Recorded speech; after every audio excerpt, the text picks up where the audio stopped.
Olá pessoal, sejam bem-vindos, sejam bem-vindas ao Cinematório Café, podcast do site Cinematório.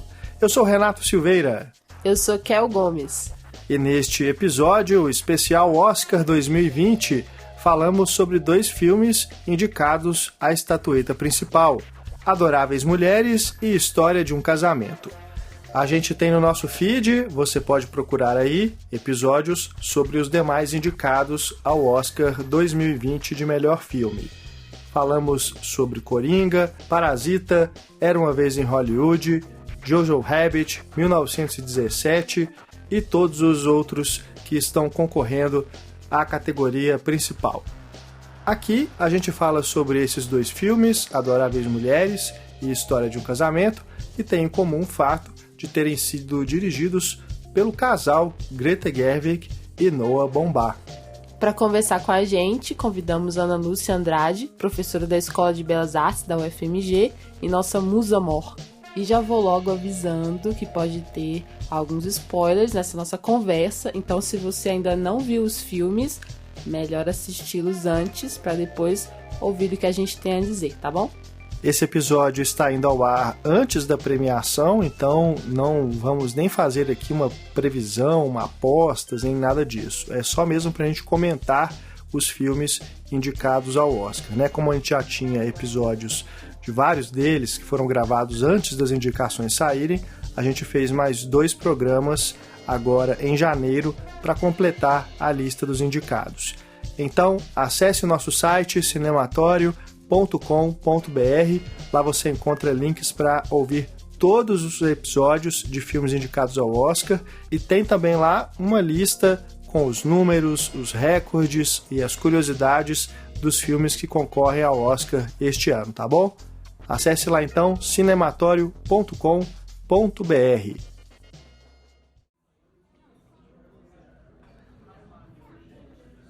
Primeira parte do nosso especial Oscar 2020 no Cinematório Café, e a gente está recebendo a Ana. Olá.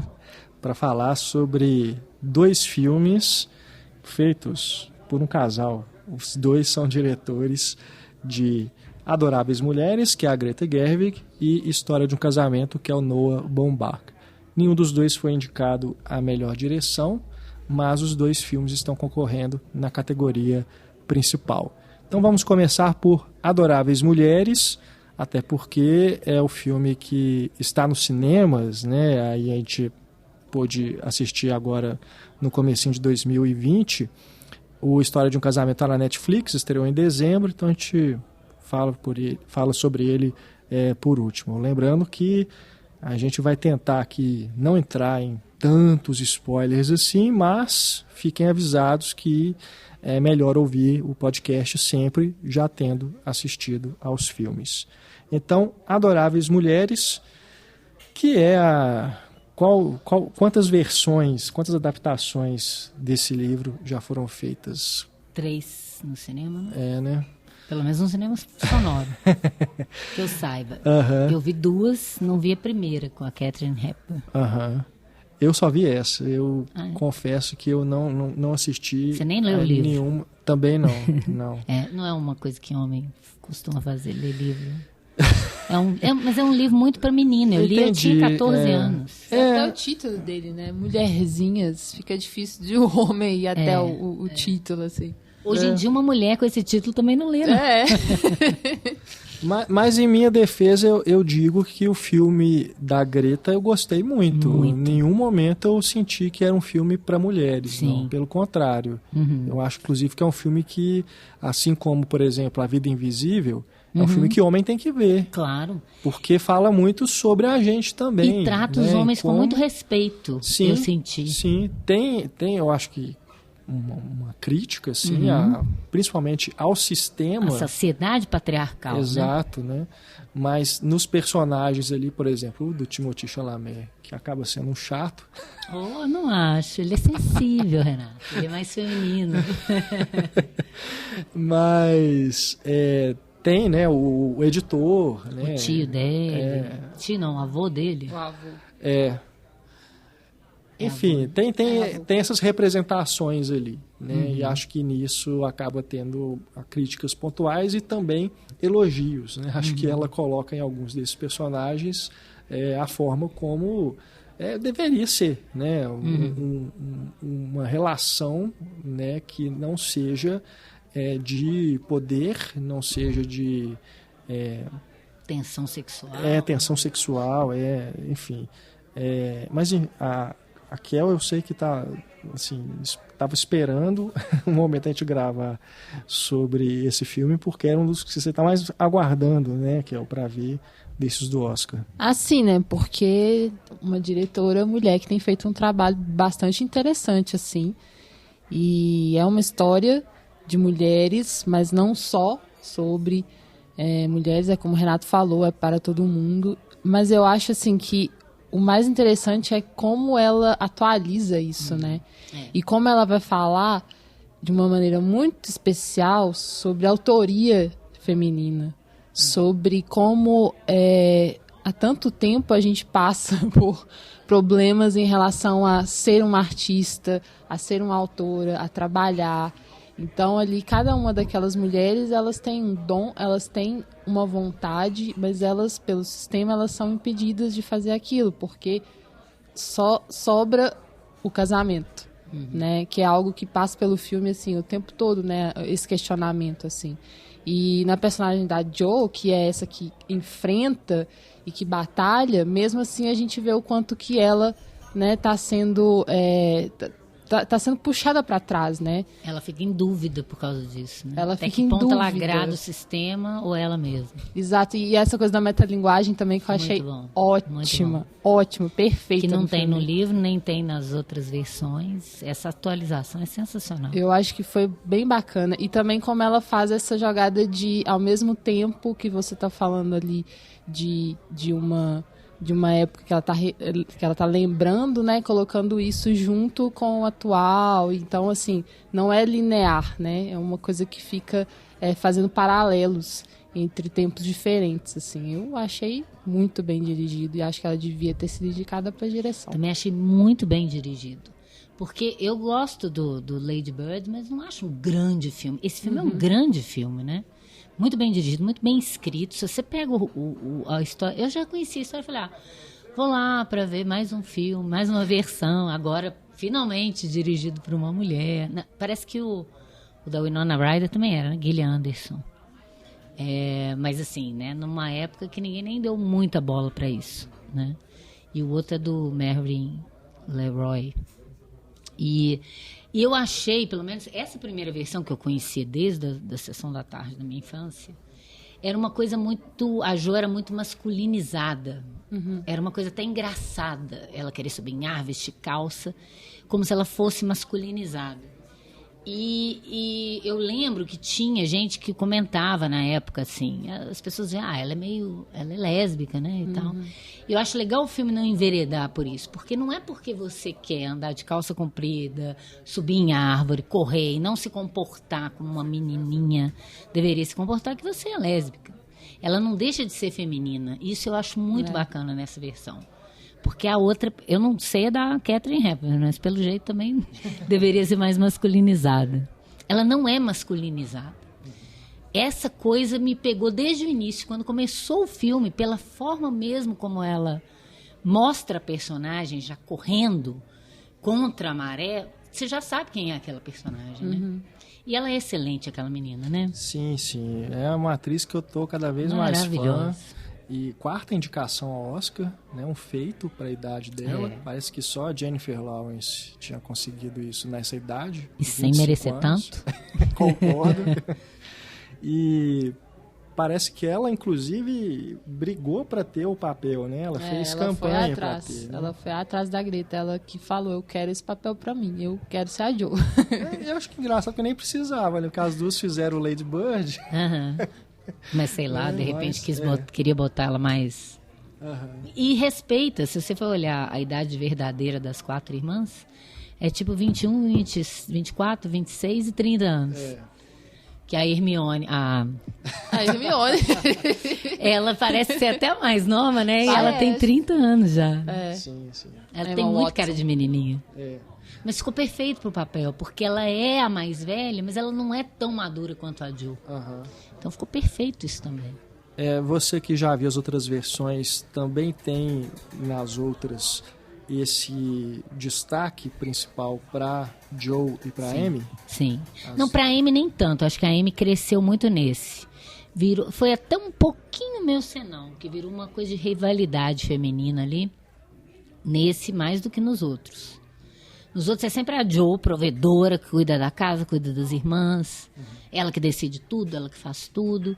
Esse eu achei que ela fez uma distribuição muito interessante dos papéis femininos todos, né, na história. Até pra tia, que é pra ser só a tia chata, ranzinza.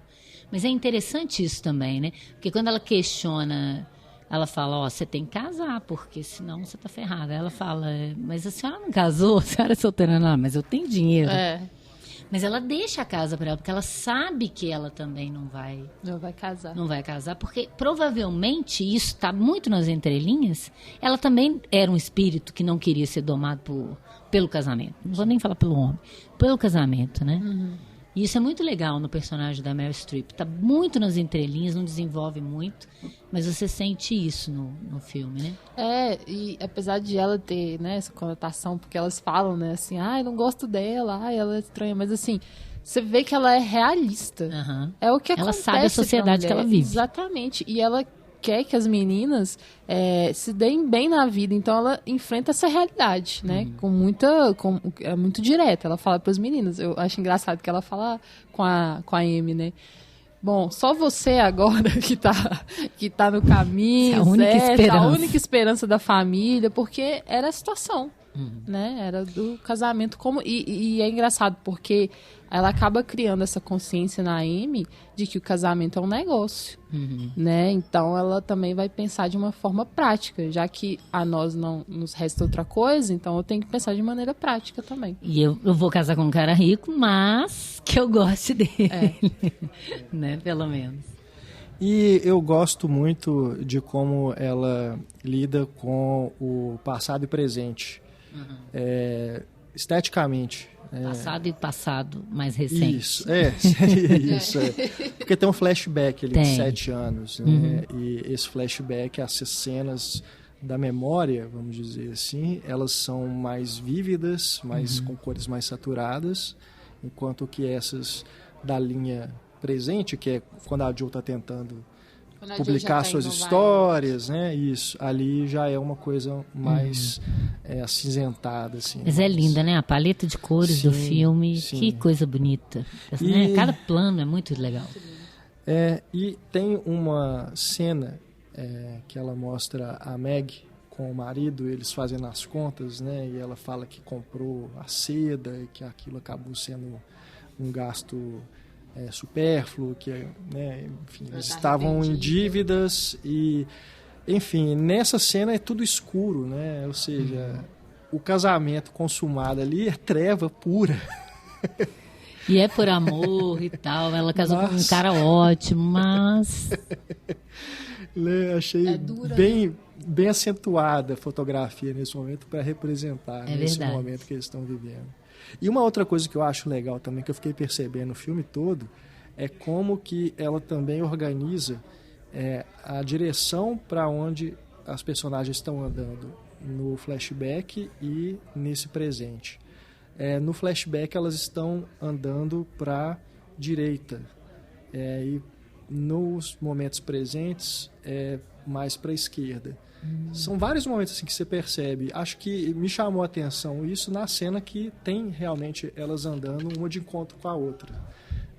No corte elas encontrariam, né, o passado e o presente.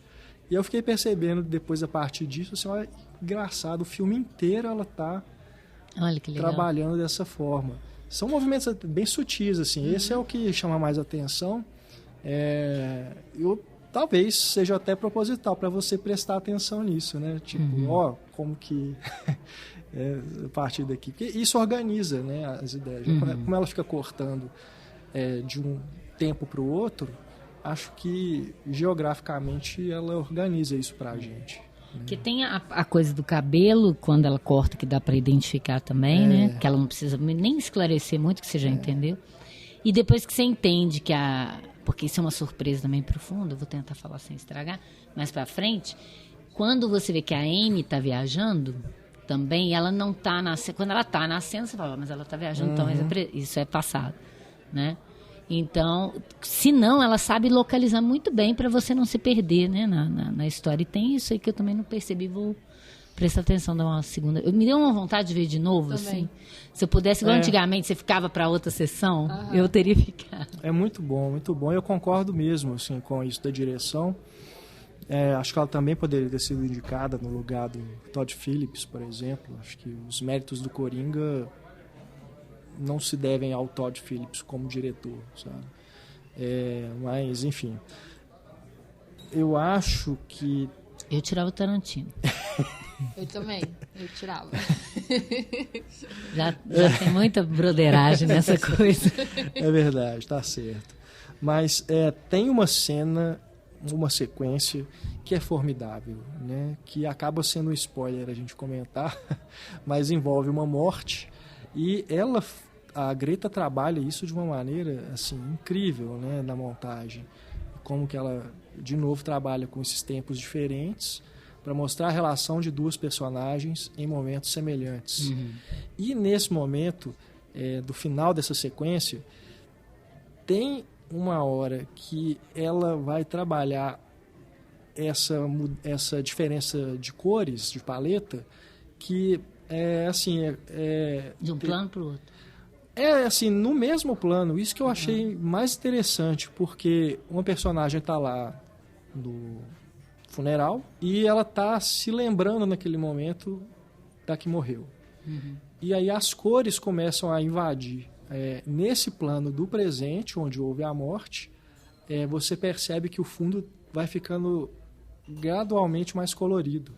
Então, dá uma ideia assim, que a memória está invadindo, entendeu? E aí, dali, vai voltar para o passado mesmo, vai resgatar a memória dela. Tem uma hora na janela assim, que isso acontece coisa mesmo. Mais linda, né, que ela fez. Quando a Jill tá olhando para a janela. Sim. E aí começa a invadir essa cor. É muito bonito. Muito bonito. Porque além de localizar a gente, também dá essa noção de sentimento mesmo, né? Do que tá... A importância daquilo ali, do emocional. Por isso que eu fiquei tão impressionado com esse roteiro. Porque ele não é... Todas as informações que eu já conhecia desde o livro, que não precisa, nem das outras versões, estavam lá. Né? De cortar o cabelo, da doença, de visitar o pai, tudo. E dos teatros que elas faziam e tudo, de como conhece o Laurie e a questão do piano lá com o avô dele, tudo tá lá na história. Que eu li, eu tinha 14 anos, 13, 14 anos. Mas a forma como ela ordenou as informações, né, para nos apresentar, no seu caso, pela primeira vez. Eu fico imaginando uma pessoa que não conhecia nada da história, que deve ter ficado até mais triste com algumas coisas. Mas mesmo assim, o filme não é para isso. Porque os outros dois é o momento trágico do filme. Parece que o filme caminha para essa morte. Né? Tem até uma piada no Friends, não sei se vocês lembram, que ele estava lendo o Iluminado, o Joey, aí a Rachel dá para ele o Adoráveis Mulheres, porque ela fala, esse livro você vai ler sem chorar. Ele, como eu tô chorando? E ela dá um spoiler para ele fica assim apavorado, porque... E aí, por isso que eu pensei que era uma coisa que todo mundo já conhecia, pelo menos da piada do Friends, né? Quem conhece Friends. Mas ela não dá a importância... não que não dê importância para a morte, mas ela não faz disso um melodrama, né? E ela vai acentuar... Não é que isso não esteja no livro, né? Mas é tudo muito subtexto no livro. Claro, né? Uma menina em 1800 que quer ser escritora, não quer casar e tal. É óbvio que isso já é um indício, né, de feminismo. Mas não é a lá Jane Austen, né? Que também critica muito aquilo, mas no fundo elas querem casar e tal. E blá, blá. Nesse filme, não. Pelo contrário, né? Até o final deixa isso bem evidente, como eu não imaginava. Foi a minha grande surpresa, foi o final mesmo do filme. Mas ela vai fazendo emergir coisas, isso que eu chamo de adaptação. Você pega coisas que estão ali escondidas no texto e você faz aquilo emergir de um jeito que se torna fundamental para você ler a história. Então ela levantou todas essas bolas em todas as personagens, não só na Jo, mas em todas as personagens. Isso é muito legal. Na própria Meg, que teoricamente seria a irmã, que vai só casar e seguir aquele destino, tadinha, e ter um futuro negro, né, escuro, sombrio. Mas até isso, né? Porque ela também percebe que mesmo com toda a dificuldade naquela sociedade e tal, e ela querendo formar uma família e tal, ainda bem que ela casou por amor. Porque aquele cara que entende, ela lembra, eu acho tão bonitinha a cena, que comentei ainda hoje. Uma moça que estava comentando comigo se ela ficava ou não com o cara, eu falei assim, você tem que pensar nisso, não é só a fala do cara, mas a atitude. Que é quando ele fala e se oferece para levar a mãe dela na estação, porque ela vai encontrar o pai. Sim. Ela olha para ele mais apaixonada do que tudo. Tipo assim, foi antes deles casarem. Ele entendeu o meu suplício, eu não precisei pedir nada para ele. Antes deles casarem. Foi. Então ele tem umas 3 cenas com esse cara que ele se comporta de uma maneira muito bacana. E que ela pensa assim, não, esse cara é o cara para enfrentar a dificuldade comigo. Já que para enfrentar a dificuldade, vai ser ele, né? Então ele não é que ela tá também transformando o casamento numa coisa sombria e tal, mas é porque aquela sociedade sem grana é realmente complicada, né? Dá até uma impressão de Jane Austen, você até esquece que é nos Estados Unidos, né? Se não fosse Nova York, a Guerra de Secessão, né? Você fica até meio na dúvida. Tô lendo Jane Austen, tô vendo o universo de Jane Austen. Não, você não tá na Inglaterra. E é isso que eu estava falando, de como ela torna muito dignos aqueles homens. Porque antes disso, eu estou falando, mostra ela olhando para ele, assim, admirada. Mas antes disso, mostra sempre os homens olhando para elas meio admirados, assim, né? Parece que eles queriam aquilo para eles, né? Aquele contato. E aquela sensibilidade possível, de você poder mostrar a sua sensibilidade muito tranquilamente. Que é o que eu acho que é por isso que o Laurie fica tão à vontade com elas, né? Que ele é um menino sensível, que numa sociedade mais rígida ele ia ser visto como um gay. E ele é aceito como um igual, mais uma irmã, ele é a 5ª irmã, tô brincando, gente. Mas tô falando assim, que ele se sente à vontade ali, ele não tem que exercer esse papel masculino. Austero, né? Essa coisa elas não têm que... E dura. É por isso que é tão legal ele intercalando também, nas memórias, as peças de teatro. Não é igual nos 2 filmes que eu vi, as peças de teatro começam no início, ela já encenando a peça, depois você nem lembra disso mais. Nesse, toda hora vem uma lembrança de uma peça, de uma coisa que elas inventavam. E aí, depois, quando o Laurie entra, ele entra também como um personagem. Porque essa ideia dos papéis representados, que eles são... Que naquela vida ali, principalmente na casa delas, acho que não é só as irmãs, mas tem a ver com a mãe também. Essa criação ali, que pelo menos no livro, a mãe tem um papel muito fundamental para isso. Como uma mulher que deixa todo mundo muito à vontade para ser quem quiser ser, né? E é legal como trazem a outra camada disso também, né? Porque ela, o tempo todo, deixa todo mundo confortável, sempre amorosa. E aí ela vai e revela que eu sinto raiva o tempo todo. Eu só não deixo ela me controlar. Porque, afinal de contas, ela tá cuidando da família sozinha, né? Porque o cara tá na guerra, então... E é muito perfeito o marido dela ser o Better Call Saul. Que é como se fosse uma decepção, assim, né? O cara loser, fudido, que também... Não ajudou muito na vida dela, mas tô brincando. Mas é porque isso vem à tona. Eu acho que não é à toa ser a Laura Dern, não é à toa nada dessas questões, né? De vir a Meryl Streep, a Laura Dern, né? Aliás, que elenco, né? Não tem um fora do lugar, não tem nenhum. É muito bom. Mas eu falei que o Laurie era chato, porque tem umas cenas que eu realmente achei muito chato. Aquela hora que acho que é uma das primeiras cenas que ele aparece bêbado lá na festa. Ah, tá. Já no presente. E depois, quando ele vai atrás da Joe e fica falando, mas a gente tem que ficar junto, eu não vou admitir, não, isso não pode. Eu falo assim, cara, ela tá falando que não quer, velho, deixa ela. Aliás, ela nunca demonstrou o contrário, né? Que mala. Eu acho que é porque ele tava sofrendo tanto ali, não, que sim, ele, sim. Ele, eu vou botar tudo, eu vou me expor, e é a única chance que eu tenho, assim, de fazer ela entender esse sentimento que tá tão preso aqui, sabe? Então, por isso que eu acho que ele fica chato, entre tanto aspas. a ver com a forma como ela ordena as informações, igual você falou. Ele já aparece assim, né? Nos outros filmes, não, de jeito nenhum. Ele aparece como um vizinho massa, bacana. Agora, na versão que eu vi, era o Peter Lawford, né? Não dá nem para criar uma empatia com ele. E no outro é o Christian Bale, né? Com a Winona Ryder. E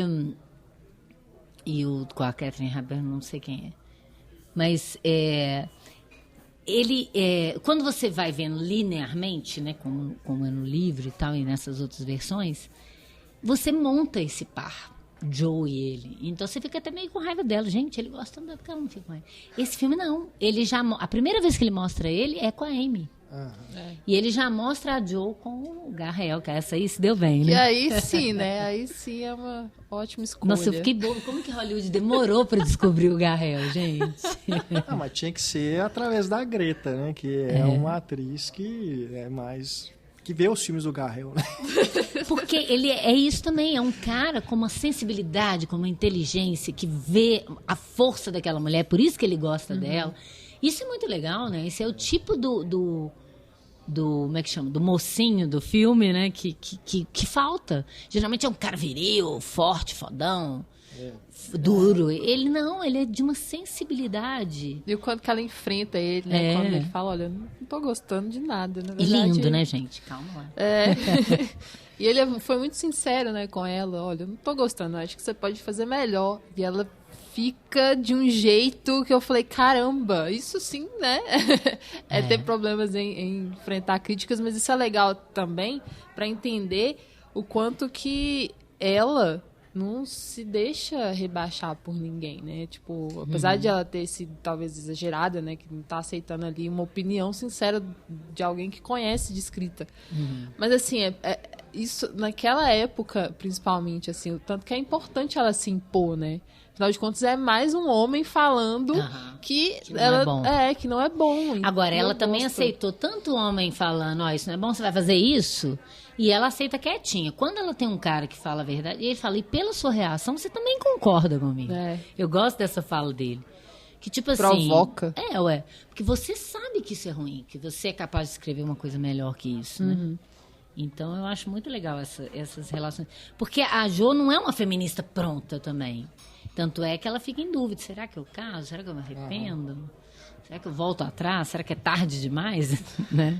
Que parece que o embate principal dela, para além da questão do casamento, é amor idealizado versus um amor genuíno, né? Um amor mais puro, assim, que sincero. Né?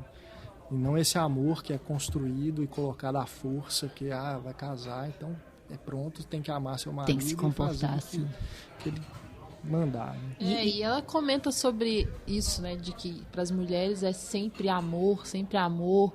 Então ela não quer ser reduzida a isso. Então ela reluta. Ela, de certa forma, ela reluta assim, pelo amor, né? É uma questão assim para ela. Eu não quero que isso me reduza, sabe? Então ela cria uma resistência de alguém para ser feliz, né? Ela cria essa resistência, mas ao mesmo tempo ela sabe que aquilo é um sentimento também que traz coisas boas, que ela vê a irmã dela, né? Quando tá com o cara, então ela percebe também como que esse sentimento também traz coisas boas e não somente a dependência, assim. Então eu acho que é muito esse conflito, porque sempre colocam o amor para a mulher e o trabalho para os homens. E ela quis subverter isso. Só que ela tinha o conflito. Mas eu consigo ter as duas coisas, será? Então isso que é muito bonito nela também, assim, e que a gente entende completamente, né? E quando ela se sente sozinha, esse papel. Quando ela vira com a irmã, antes da irmã casar, eu te sustento. Peraí. Eu vou vender livro, eu te sustento. Você não precisa casar com o cara, até porque o cara não vai sustentar ela. Mas e é muito legal o que eu achei desse personagem da Meg também, quando ela vai no baile, que desce aquela fileira de moça toda igual. Ela tava com um vestido diferente, não era tão bonito, mas ela tava diferenciada, né? Espontânea, e aí de repente ela... E como o Laurie pontua isso também, que ele tá sempre presente com as outras irmãs, né? Que ele tá na festa, né? E fala, você não... Ele também fala a verdade com ela. Fala a verdade. E ela Mala, não... Mas é tipo assim, você não é isso, né? Eu conheço você na sua casa, você não é isso. Você tá querendo ser alguém que você não é, pra casar com alguém que você não gosta, pra fazer parte de uma coisa falsa, né? Então, esse questionamento que é legal, que esses dois homens mais sensíveis vão trazer também, e elas ficam confusas também, porque é um homem. Ele é sensível, mas ele é um homem tentando me cagar a regra, né? Tá falando pra mim o que eu devo ou não devo fazer. Então, isso é legal, assim, porque Coloca os dois lados. São provocações pertinentes, mas ao mesmo tempo é um homem que tá falando sobre o que eu tô fazendo, sabe? Então é massa. Agora, você comentou um negócio também sobre a rivalidade. No livro tem essa rivalidade acaba com o Laurie, tendo, né? Assim, tem essa coisa dela se sentir inferior a Joe, a Amy, né? Ela tem um pouquinho disso, que eu me lembro. Mas não tem uma disputa. Tem essa coisa dela queimar os escritos. Nossa, isso ali... Nossa, isso né? deu uma dor no coração. E essa atriz, eu gosto muito dela, da Florence Pugh. Mas ela tem uma coisa, uma voz que não combina com ela, né? Com a cara dela. E no filme, então, isso é uma coisa forte, estranha, para aquela carinha de anjinho. É uma que ela carinha tem. delicada, né? E que parece uma chata. Ela parece chata, né? E essa coisa dela tem uma inveja mesmo pelo menos nesse filme eu senti mais. Nas outras versões eu não senti.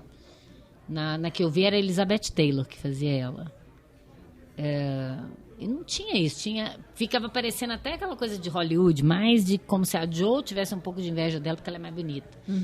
Mas não... Aliás, eu acho a Saoirse mais bonita até do que ela.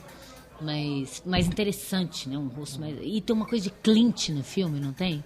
Do pintor. Acho que é por causa dessas mulheres ruivas, né? E tal. E aquelas cores outonais do Clint e tal. E eu acho que a Amy do filme destoa, inclusive, daquelas irmãs. Nessa versão. Destoa das outras irmãs, né? Ela tem como se ela fosse diferente mesmo. Personalidade, o jeito, tudo. E aí, por isso ela parece que vai ser que vai seguir as regras, mas acaba não sendo também. As quatro são bem diferentes uma da outra, né? Sim, não tô falando nem fisicamente, não. Tô falando de personalidade mesmo. Sim, entendi. Com certeza. Que todas são mesmo diferentes, né? Se você pegar a Meg e aquela delicadeza dela, que é diferente da Amy... E eu achei que só explorou muito pouco a Beth. Eu acho que ela não queria dar muita atenção pra Beth pra não virar melodrama, como as outras versões viram. As outras versões chega a esse ponto, vira um melodrama, sabe? Cai naquela coisa da família inteira, ele sofrendo e tal. Então acho que ela não quis muito isso. Mas ela tem um papel de uma sensibilidade que não é evidenciada, mas que tá ali o tempo todo, até pela forma como ela toca o piano, né? E que como ela vai interferir até na vida do vizinho lá. Que eu custei a ver que era o Chris Cooper. Com aquele cabelo. Ela traz uma nova vida, né? E eu achei legal isso, ser sutil também. Ela é uma sensibilidade sutil que você não sabe qual é ali, né? E é ela que volta naquela família que é mais pobre, né? Pra levar... E pega a doença lá. Né? Pra levar comida, levar ajuda. Enquanto as outras meninas estão todas lá, não, fazendo outras coisas. Ela que vai lá, não, eu vou fazer o que minha mãe me ensinou. Eu acho que ela é pouco explorada mesmo nesse sentido, assim. O pouco que tem, você sabe quem ela é, né? De conhecer um pouco mais dela, né? Mas esse pouco já sei lá, floresce. Agora, uma coisa dessa rivalidade das meninas né, da Amy, eu acho bem interessante como ela não coloca essa rivalidade vinda do Laurie. Porque quando... Sim, só depois. Porque quando... eu vou ter que falar spoiler. Avisa, fala. Olha, gente, vai ter que rolar um spoilerzinho só porque eu achei bem interessante como a Greta coloca, assim, esse impasse. Porque é um impasse entre as duas. Tipo, a Amy tá gostando do cara que pediu a irmã dela em casamento. Então, não deixa de ser uma certa rivalidadezinha, um triângulo amoroso, né? Entre aspas. Apesar de que a Jo nunca demonstrou que queria ficar com ele, né? Amy. Não, a Jo. A Jo. Ah, sim, entendi. E aí, a Greta faz de uma maneira exemplar, assim, porque a Amy, sabendo que o Laurie gosta da Jo e eles têm essa relação mais próxima, ela nunca se coloca, assim, como uma rival.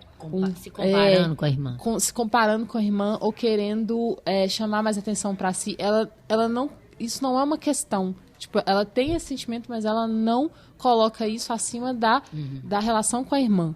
Da mesma forma, quando a Jo fica sabendo, né, que ela vai casar com o Laurie, isso também não é uma questão que vá separá-las, tipo assim, que vá deixar a relação delas abalada. Então, essa Eu coisa gosto da olhada pra mãe. Ela sente aquilo, você sabe que aquilo é algo que vai doer um pouco, mas, assim, a relação com a irmã é mais importante. Sim. Então, supera, né? Aliás, tudo que ela faz, né, não é nem por ela só, né? Ela quer sustentar a família inteira, né? Ela quer cuidar daquela família. Então, eu acho que isso é legal, assim, porque se fosse uma outra pessoa, ia fazer disso um triângulo amoroso, uma rivalidade muito sim. de disputa por esse cara. Não é nesse lugar que eu tava falando, é mais no lugar de liderança dentro da família. Dentro da família, né? E até também de liberdade, né? Pra ser, por exemplo, eu lembro que tem uma hora que ela fala assim: Jo tá em Nova York escrevendo e eu não consigo ser a pintora que eu gostaria de ser, né? Ela tem uma certa inveja mesmo da irmã, né? E aí eu gosto que o Laurie não é o motivo pra isso. Porque poderia cair, né? Nesse esquema, assim, não cai. Isso é bem importante. Assim. Igual a viagem também não cai, porque ela ia antes e depois a outra que vai, né? Não cai nessa coisa. Mas eu gosto quando as duas conversam. Tá tudo bem. Elas se abraçam, mas ela dá uma olhada pra mãe. Que ela tinha falado com a mãe que ela ia aceitar o pedido de novo. Será que ele ainda me aceita? Aquela olhada pra mãe resolve toda a questão e vai ser assim, ó. Ninguém fala mais sobre isso, acabou. Muito bom. Para a gente já ir finalizando aqui a conversa sobre Adoráveis Mulheres, só mais duas coisas que eu queria pontuar. Uma é sobre o final, que eu também gostei muito, essa coisa da metalinguagem e também como que aquilo é sobre o sistema patriarcal, mas como a Greta está inserida no sistema da indústria cinematográfica, o final é sobre Hollywood, né? Então é que ele usa o clichê do final de filme romântico. Né? E ela fala, então tá, eu vou pôr aqui o clichê, tá bom? Né? E é como se ela estivesse falando assim para as outras mulheres que querem fazer cinema. Olha, tem que enfrentar, mas tem que saber jogar o jogo também. Tem que negociar. Não tem jeito. Tem que saber negociar sem perder a sua personalidade, mas também sem perder espaço. Porque senão você não vai ter espaço. Exatamente. E a outra coisa que eu achei interessante, também a partir desse final, é que a Greta Gerwig acabou fazendo um filme sobre alguém que escreveu um livro sobre a história dela, a história da família, né? Histórias domésticas que ela achava que ninguém ia dar valor.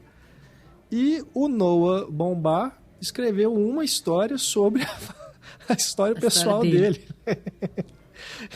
Então acaba que os dois se encontram, né? Assim, no Oscar, e também tem uma ligação aí para além, né, do que está nos filmes, né?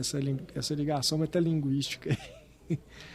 Mas se vocês não tiverem mais apontamentos aí sobre Adoráveis Mulheres, a gente já pode emendar e falar então do História de um Casamento. Só a última coisinha que eu ia falar dessa questão da metalinguagem, que ela fecha muito bem, que não é só metalinguagem, é uma intertextualidade doida ali entre o livro também e o filme, né?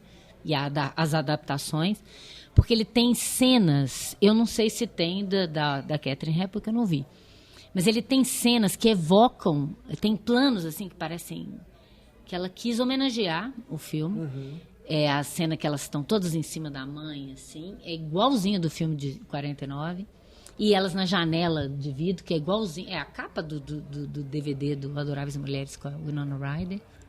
Ela recria umas imagens para fazer referência aos outros, mas sempre saindo fora, tipo assim, é só uma citação, uma homenagem, eu não estou fazendo esse filme, né? E a coisa do livro mesmo, que começa o título com o livro, né, com aquele brasão, e vai terminar o livro sendo confeccionado, e que no final você vai saber que já é aquela história sendo contada. Isso que é muito legal. Muito né? bom isso. Perfeito. Pois é, e agora a gente vai começar falando sobre História de um Casamento, do Noah Baumbach. Como que fala o nome dele? Baumbach. Que, como o Renato bem comentou agora, também é uma história doméstica. Aliás, eu fiquei pensando nisso no filme do Adoráveis Mulheres, né? O quanto que a Amy fala, olha, a partir do momento que você der importância, colocar isso, né? Escrever sobre isso, as pessoas vão olhar para essas histórias, assim. E já que as mulheres, elas estão mais no ambiente doméstico, então tem que ser feito mesmo mais histórias assim, para que ganhe mais importância. Isso eu achei bem legal também, de trazer essa questão do doméstico. E também, por isso, talvez caia no melodrama, né? Que o melodrama é algo que fala muito do doméstico, né? Nos outros filmes, como você comentou, Ana, que é mais melodramático e tal. E aí esse é um melodrama, né? E eu acho que também tem muita relação com Adoráveis no sentido dos diálogos, né? Bastante informação de diálogos, assim, e muito atento aos personagens. Tem a Laura Dern também. Tem a Laura Dern, exatamente. Boa. Eu tinha até me esquecido de uma cena que eu achei fantástica também. Aquela cena que ela ficou assim, um destaque do filme, né? Quando ela diz sobre a diferença de ser pai e de ser mãe para a sociedade, né? Quanto que os pais podem ser imperfeitos e as mães têm que ser imperfeitas. Quanto que se espera das mães a perfeição. Eu gosto bastante do filme. Eu acho que o que ele tem de mais legal é como você não consegue pintar ali um vilão, uma vilã, alguém que está sendo vítima e alguém, sabe, que está sendo... De certa maneira, ele não está colocando a culpa em um ou outro. Por mais que você veja como que as coisas se delinearam, por que chegou nesse ponto, quem que talvez, né, tenha tido uma falta de atenção que estava acontecendo, como no caso do personagem do Adam Driver, que você vai percebendo o quanto que ele é tão centrado em si mesmo que acabou não percebendo aquilo, né, chegando naquele ponto. Mas nem assim você coloca ele como esse vilão, assim, né? Porque Pelo contrário, eu fiquei com muita dor dele. Eu vi uma amiga minha falando, esse filme fica dando biscoitinho pra macho. A outra falou que... Eu não acho, não. Pelo contrário, eu sofri muito com ele, pela falta dele poder se expressar também, que ele não teve essa chance.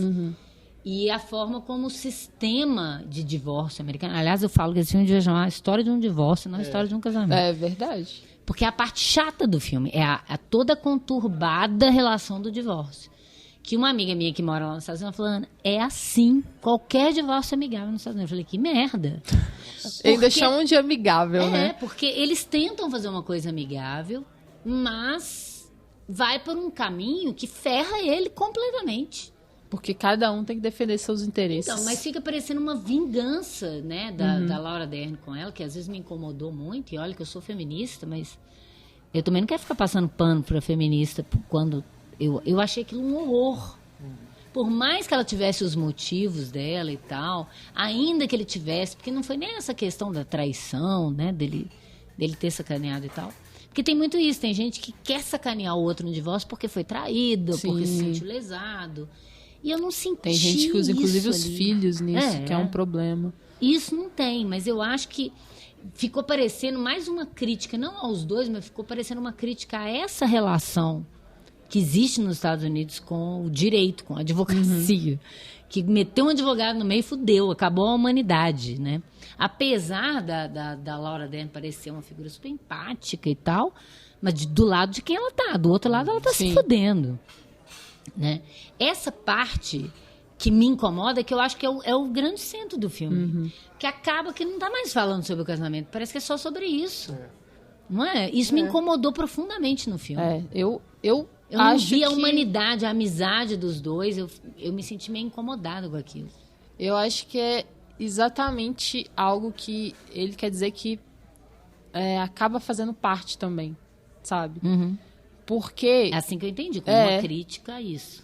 Porque ela... É igual eles falam no início, né? Que eles vão tentar resolver sozinhos.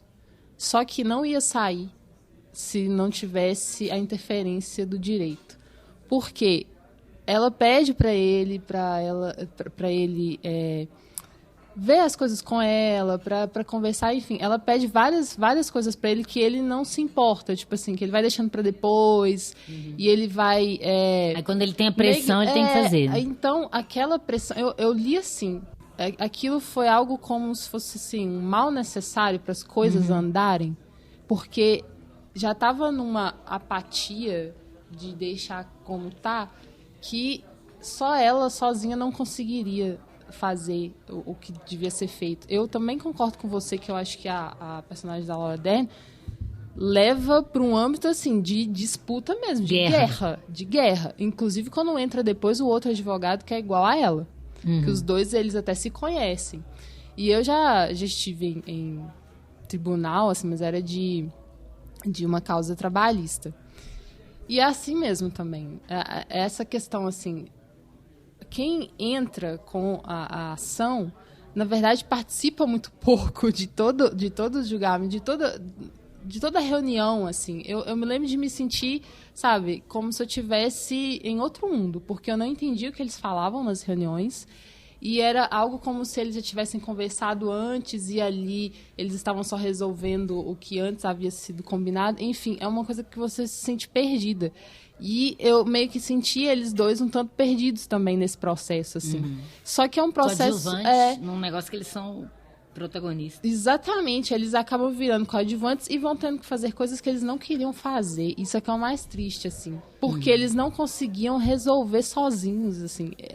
E aí eles começam a fazer aquilo que até afeta o filho, né? Porque fica nessa coisa de quem vai ficar com quem. Mas eu sinto que é isso, é um mal necessário, sabe? É só a partir do momento que dá essa quebra é que as coisas vão se resolver. E ela vai poder morar onde ela quer morar com o filho, né? Sem que ele esteja sempre pensando levar pro acho que é Nova York, né? Pra Nova York. E o que eu acho super engraçado também é quando ele comenta, mas a gente nunca conversou sobre isso. Não, a gente conversou sim. E aí ela vai falar assim, quando é uma conversa, quando é um pedido meu, a gente só citou. Quando é algo que você disse, aí é um acordo. Então, assim, tem esses 2 pesos, 2 medidas também. Então, eu acho que é bem complexo mesmo essa coisa do divórcio em si acabar sendo invadido por outras pessoas, mas porque, sabe, faz parte. Porque senão a coisa não anda, a coisa não se resolve. É bem triste, né? E eu acho, assim, que em relação a atuações... O Adam Driver, eu acho maravilhoso. Eu acho que até é sacanagem em comparação com a Scarlett. Mas, no final das contas, eu acho que a Scarlett até faz um trabalho legal também. Porque ela tem essa coisa muito contida, né? E eu acho que combina, assim, com o jeitinho dela. Eu acho que esse processo, né, que toma conta do centro do filme até o final... ele acaba sendo uma representação disso mesmo. Faz o personagem do Adam Driver enxergar o próprio egoísmo. Sim. Justamente por isso, porque ele não fazia nada que era de interesse da esposa. Era só ele, o tempo todo. Então ali é que a advogada, na hora que entra e força, é que faz ele perceber. Assim, então, né, agora não tem jeito. Que se deixasse por conta dele... Eu vou ter que me ferrar continuar. também um pouquinho, né? Sim. Então, mas eu concordo que acaba que o filme vira um filme sobre o divórcio mesmo. E me decepcionei um pouco por isso, porque eu fui enganado pelo título. Mas eu acho que esse filme, as pessoas em Hollywood têm gostado tanto porque é um filme sobre elas, né? Porque em Hollywood o povo separa toda hora, então eles devem se identificar muito. Eles devem ter um monte de Laura Dern na vida deles. Mas acho super estimado, assim, pra Oscar, sabe? Muito, também acho. Dos Renato, 9 indicados, é o meu. Não acho o filme ruim, não. Também não. Mas não é filme pra Oscar, é o último da minha lista, do meu ranking. E pra mim, o Oscar ali, acho que só a Dan Driver mesmo e a Laura Dern pra atuação. Mesmo assim, Mesmo assim, o Adam sem Driver ganhar. não tem chance. Ele deu muito azar, porque ele tá com tanta gente melhor que ele. Mas é um ator muito bom. Ele né? Adão Motorista. Acho que vai ter muitas chances ainda, né, de ser indicado. Não, ele é sempre muito bom, né? Você vê cada personagem que ele faz. Eu acho que isso tudo faz muito a diferença, né, num ator. O Timothée Chalamet, a Saoirse Ronan, que a gente tava falando, esses atores que você vê que cada personagem é uma pessoa diferente, né? E você vê que o ator é bom mesmo, né? E a Scarlett não tá ruim, não, mas eu prefiro ela no Jojo Rabbit do que... É mesmo? Prefiro. Porque no Jojo Rabbit, enfim, depois vocês escutem a gente falando do filme, mas acho isso, gente, por que diabos indicaram Scarlett Johansson ao Oscar por causa desse filme? Mas eu achei ela mais diferente do que das coisas que ela costuma fazer, assim. E Hollywood gosta disso, tem uma cena que ela imita o pai. Exato. Eles adoram isso, né? É por isso que a Gwyneth Paltrow ganhou. Dessa cena, só pode ser. É por isso que a Gwyneth Paltrow ganhou pelo Shakespeare Apaixonado, porque ela vestiu de homem. Né? Mas tô brincando. Mas então tem que dar as indicações para Adoráveis Mulheres também, porque todas vestiram de homem no teatrinho. Mas ali era mais brincadeira. Mas eu concordo exatamente. Vira uma coisa de um processo de tribunal que vai obrigar ele a ver isso. Quer dizer, são duas pessoas imaturas que não conseguem conversar. É isso que me incomodou. Precisa de ter uma coisa violenta, chata, fria, que suga até a última grana deles. O cara ganha a bolsa lá e vai tirar... Aquilo me deu uma raiva. E vai tirando a grana da bolsa dele. Que aquilo é do filho também, gente. Ué, peraí. Vai ficar dando a grana toda pros advogados? O menino também eu acho um chato, se quer saber. Mas, enfim. Nossa, o menino sem limite demais, o menino faz o que ele quer. É, a hora que ele tá lá pra poder apresentar como é que é a vida. Eu fiquei com dó dele mesmo.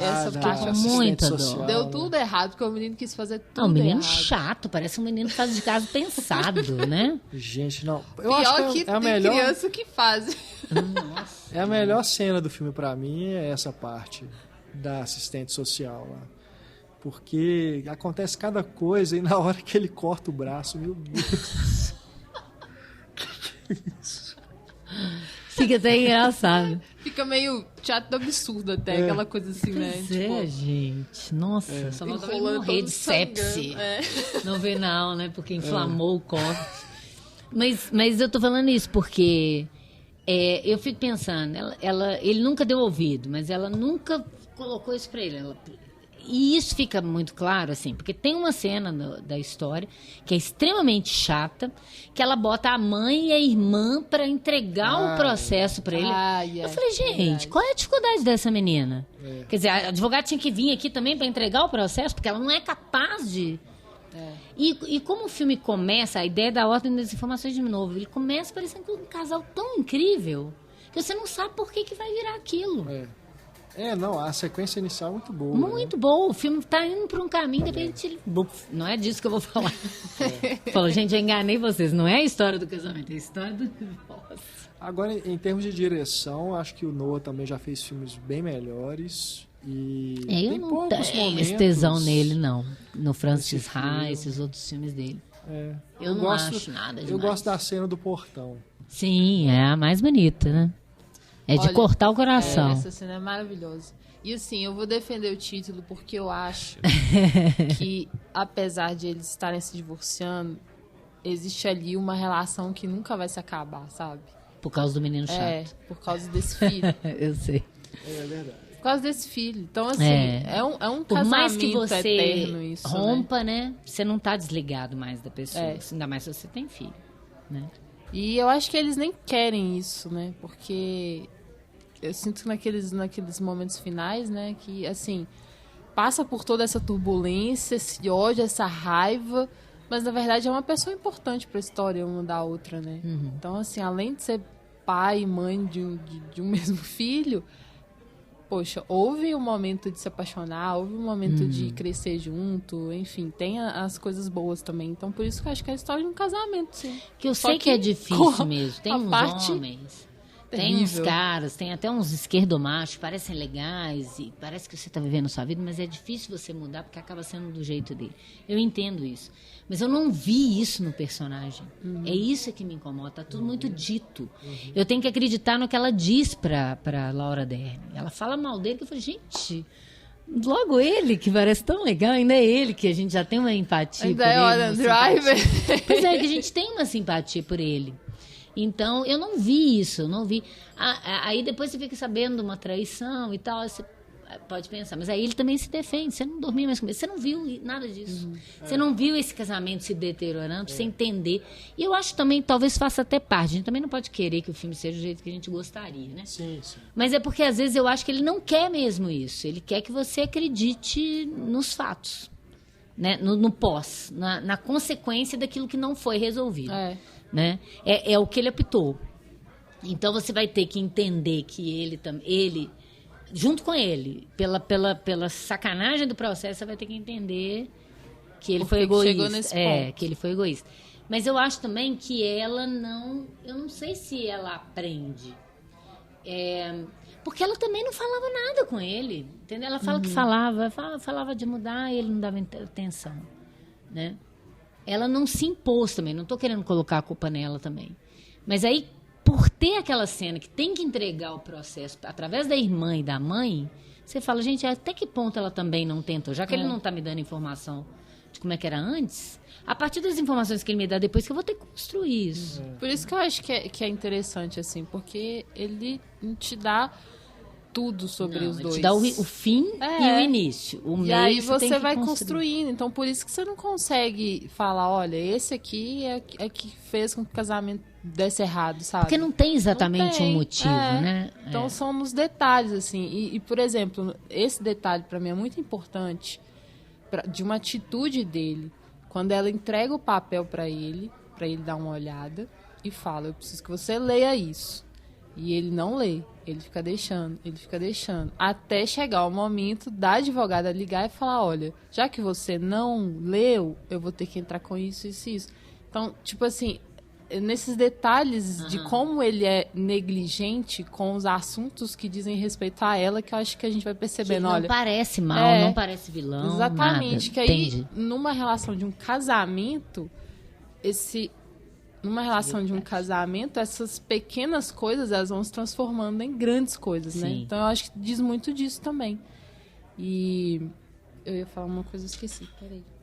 Mas é verdade, eu não tinha pensado sobre esse prisma, assim.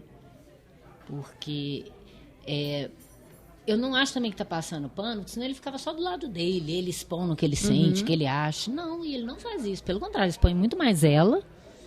Eu acho que até uma tentativa, se eles falam, né, que é o Noah Baumbach com a Jennifer Jason Leigh, que seja, eu acho que ele tentou focar em tentar olhar para ela como ele nunca olhou.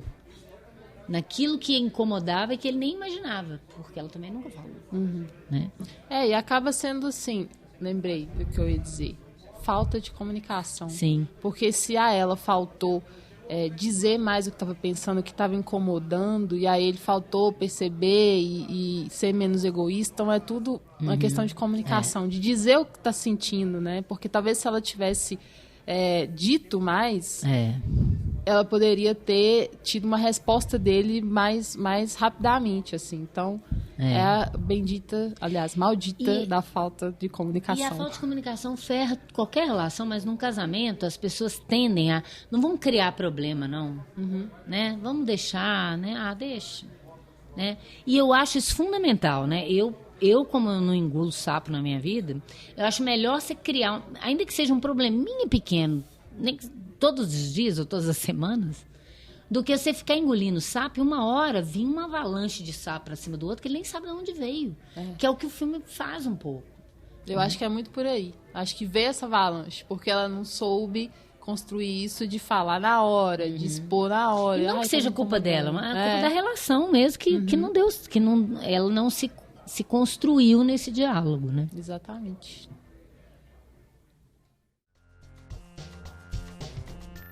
Não deixe de ouvir a segunda parte da nossa conversa com a Ana Lúcia Andrade, em que comentamos outros 3 filmes indicados ao prêmio de melhor filme do Oscar 2020.